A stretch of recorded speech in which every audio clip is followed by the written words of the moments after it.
ഹരേ കൃഷ്ണ. എല്ലാവർക്കും മാധവത്തിലേക്ക് സ്വാഗതം. ശ്രീരാമ അവതാരമാണ് നമ്മൾ ഇന്നലെ പറഞ്ഞത്.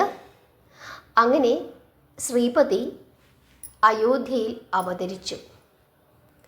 അതിനുശേഷം എന്ത് സംഭവിച്ചു എന്നുള്ളതാണ് ഇന്ന് നമ്മൾ നോക്കുന്നത്. എല്ലാവരും ശ്രദ്ധയോടുകൂടി ഭക്തിയോടുകൂടി ഇരുന്ന് അവസാനം വരെ ഈ കഥ കേൾക്കണം.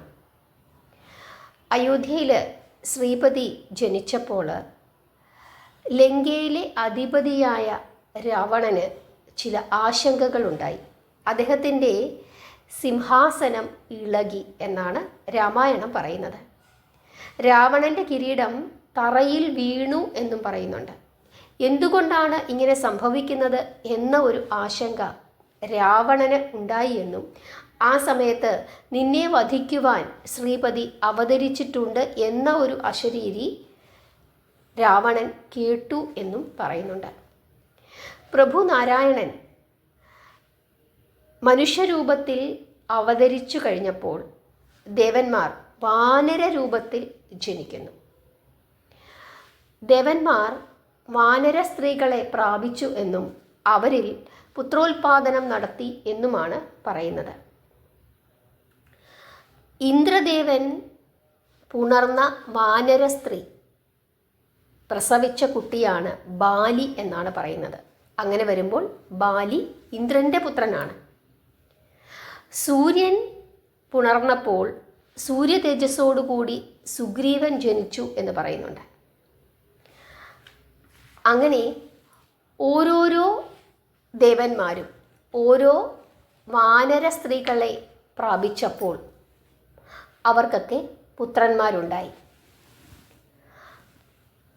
ബ്രഹ്മാവിൽ നിന്ന് ജാമ്പവാനും വായുവിൽ നിന്ന് ഹനുമാനും വരുണൻ്റെ പുത്രൻ ഹേമകൂടനും അതുപോലെ യമന് 5 പുത്രന്മാരുണ്ടായി എന്നും അങ്ങനെ പല ദേവന്മാർക്കും പുത്രന്മാർ വാനര സ്ത്രീകളിൽ ഉണ്ടായി എന്നുമാണ് പറയുന്നത്. അതായത് പ്രഭു നാരായണനെ സഹായിക്കുന്നതിനായി ദേവന്മാർ വാനര സ്ത്രീകളെ പ്രാപിച്ചു. അവരിൽ കുട്ടികളുണ്ടായി. ദേവന്മാരുടെ കുട്ടികളാണ് പിന്നീട് നാരായണനെ, അതായത് ശ്രീരാമനെ സഹായിക്കുവാനായി എത്തിയത് എന്ന് പറയുന്നു. അതിൽ പ്രധാനിയാണ് ആര്? ബാലിയും സുഗ്രീവനും. ബാലി ഇന്ദ്രൻ്റെ പുത്രനാണ് എന്നും അതുപോലെ സുഗ്രീവൻ സൂര്യപുത്രനാണ് എന്നും വായുദേവൻ്റെ പുത്രനാണ് ഹനുമാൻ എന്നും അതുപോലെ ബ്രഹ്മദേവൻ്റെ പുത്രനാണ് ജാമ്പവാൻ എന്നും പറയുന്നുണ്ട്. അങ്ങനെ അയോധ്യയിൽ രാമനും അനുജന്മാരും അങ്ങനെ വളരുകയാണ്. കുഞ്ഞുങ്ങളുടെ അന്നപ്രാശമൊക്കെ കഴിഞ്ഞു. പിന്നീട് പൂജകളൊക്കെ, പലതരത്തിലുള്ള പൂജകളൊക്കെ ദശരഥ മഹാരാജാവ് ചെയ്യുന്നു. ധാരാളം ദാനങ്ങൾ ചെയ്യുന്നു. പിന്നീട് പേരിടൽ ചടങ്ങാണ്. കൗസല്യാപുത്രന് രാമനെന്നും കൈകേയിയുടെ പുത്രന് ഭരതൻ എന്നും സുമിത്രയിൽ ഇരട്ട പിറന്ന പുത്രന്മാരിൽ മൂത്ത പുത്രന് ലക്ഷ്മണൻ എന്നും ഇളയ പുത്രന് ശത്രുഘ്നൻ എന്നും പേരിടുന്നു. അങ്ങനെ 4 കുട്ടികളും അങ്ങനെ കളിച്ചു ചിരിച്ച് വളരുകയാണ്. ദശരഥ മഹാരാജാവിന് പക്ഷേ ഇടയ്ക്കിടയ്ക്ക് അന്ധകമുനിയുടെ ശാപം ഓർമ്മ വരും. അതുകൊണ്ട് തനിക്കിനി കുറച്ചു കാലം മാത്രമേ ആയുസ് ഉണ്ടാവുകയുള്ളൂ എന്ന ഒരു ഭയം രാജാവിന് ഉണ്ടാവുകയും അതുകൊണ്ട് കൂടുതൽ സമയം അദ്ദേഹം കുഞ്ഞുങ്ങളുടെ കൂടെ ചിലവഴിക്കുകയും ചെയ്തു. 5 വയസ്സായപ്പോൾ വസിഷ്ഠ മഹർഷിയുടെ ഭവനത്തിലേക്ക് കുട്ടികളെ പഠിക്കുവാനായിട്ട് അയക്കുന്നു. അക്ഷരവും വാക്കും അക്കവും സംഖ്യയും എല്ലാം പഠിച്ചു. വ്യാകരണം, കാവ്യശാസ്ത്രം, സ്മൃതി, വേദം ഇവയെല്ലാം പഠിച്ചു. 14 ദിവസം കൊണ്ട് എല്ലാം പഠിച്ചു എന്നാണ് പറയുന്നത്. അതിനുശേഷം 4 കുഞ്ഞുങ്ങളും ആയുധവിദ്യ പഠിക്കുന്നു. എല്ലാവരും മല്ലയുദ്ധം പഠിക്കുന്നു. അങ്ങനെ എല്ലാ വിദ്യകളും ഈ 4 കുഞ്ഞുങ്ങളും ആരുടെ നേതൃത്വത്തിലാണ് നടത്തിയത്? വസിഷ്ഠ മഹർഷിയുടെ നേതൃത്വത്തിലാണ് നടത്തിയത്. രാമൻ ഇപ്പോൾ 7 വയസ്സ് പ്രായമായി. ജനക മഹാരാജാവിൻ്റെ കൊട്ടാരത്തിൽ മഹാലക്ഷ്മി അവതരിച്ചു കഴിഞ്ഞു. മഹർഷിക്ക് യജ്ഞഭൂമിയിൽ നിന്നാണ് കന്യകയെ ലഭിച്ചത്. മിഥിലയ്ക്ക് പരമമായ തേജസ്സായി സാക്ഷാൽ മഹാലക്ഷ്മി ദേവി അങ്ങനെ വിളങ്ങുകയാണ്. ഉമയോ രമയോ സരസ്വതിയോ ആരാണ് ഈ ദേവി എന്ന് തോന്നിപ്പോകും എല്ലാവർക്കും.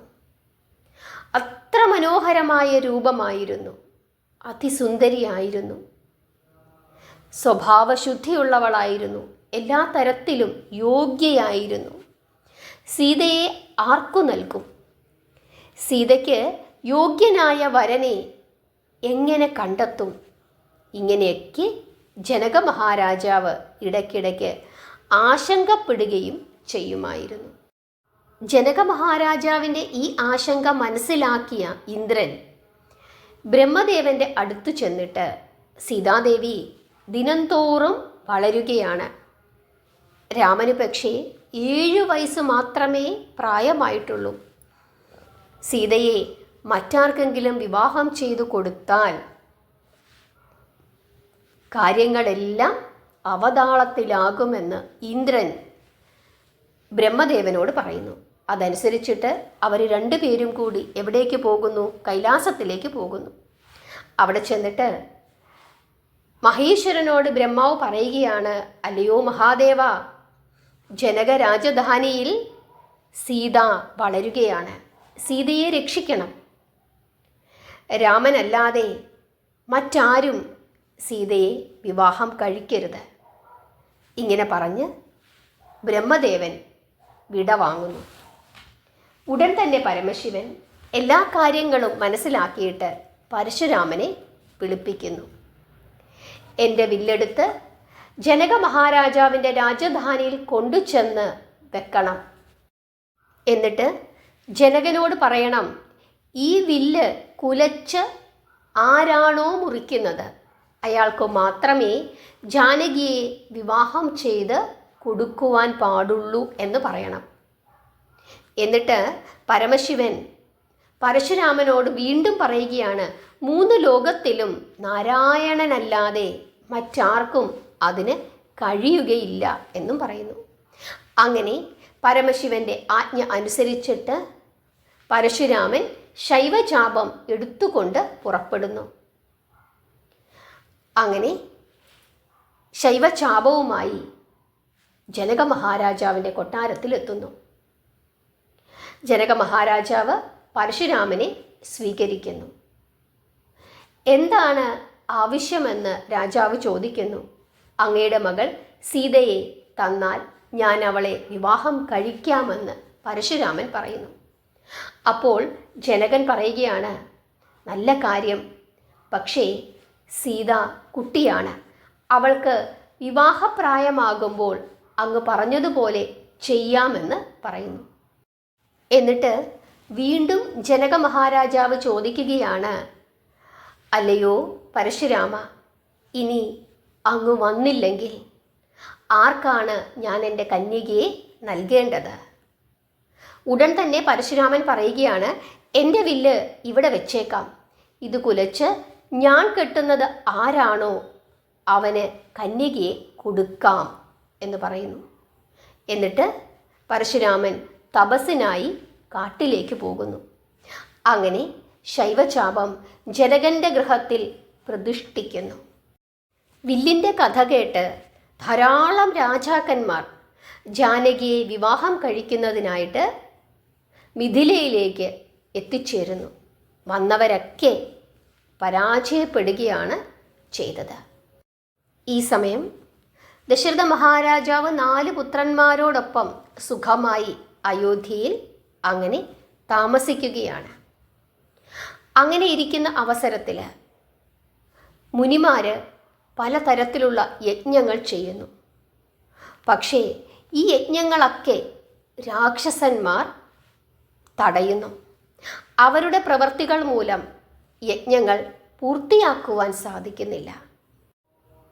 ഇതിനൊരു പരിഹാരം കാണുന്നതിനായിട്ട് വിശ്വാമിത്ര മഹർഷി അയോധ്യയിലേക്ക് എത്തിച്ചേരുന്നു.